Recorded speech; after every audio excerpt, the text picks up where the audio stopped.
लोकसभा चुनाव नतीजों पर शरद पवार की पहली प्रतिक्रिया, राहुल गांधी पर दिया बड़ा बयान।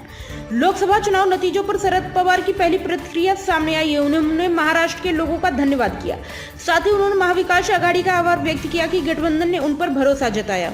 उन्होंने कहा कि प्रदेश में कांग्रेस के नेता राहुल गांधी के मार्गदर्शन में कार्य कर रहे हैं। नाना पटोले, बाला साहेब थोराट, पृथ्वीराज चव्हाण और उद्धव ठाकरे की मदद से महाराष्ट्र विकास आघाड़ी अपनी भूमिका को जन जन तक ले जाने का प्रयास करेगी।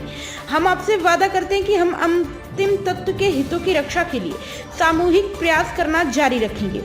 महाराष्ट्र की राजनीति के कद्दावर नेता और एनसीपी के अध्यक्ष शरद पवार ने लोकसभा चुनाव नतीजों को लेकर कहा, हालांकि अभी लोकसभा चुनाव के सारे नतीजे हाथ में नहीं आए, लेकिन यह साफ है कि महाराष्ट्र नतीजों को परिवर्तन की दिशा में ले गया है। लोकसभा चुनाव परिणाम पर शरद पवार क्या बोले? उन्होंने ये भी कहा कि महाराष्ट्र में कांग्रेस, शिवसेना और राष्ट्रवादी कांग्रेस पार्टी ने सामूहिक रूप से अपनी भूमिका जनता के सामने रखी है।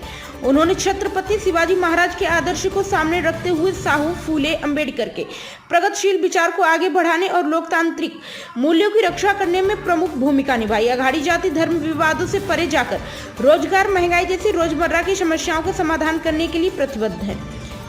शरद पवार ने आगे कहा कि इस चुनाव में परिणाम ने देश की तस्वीर बदल दी है। इसमें महाराष्ट्र की बड़ी भूमिका है।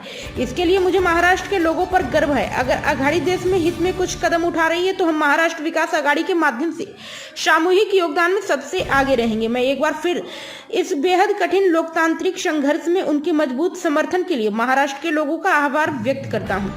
साथ ही मैं महाराष्ट्र विकास आघाड़ी के असंख्य कार्यकर्ताओं को भी इस सफलता के लिए दिन रात मेहनत करने के लिए हृदय से बधाई देता हूं।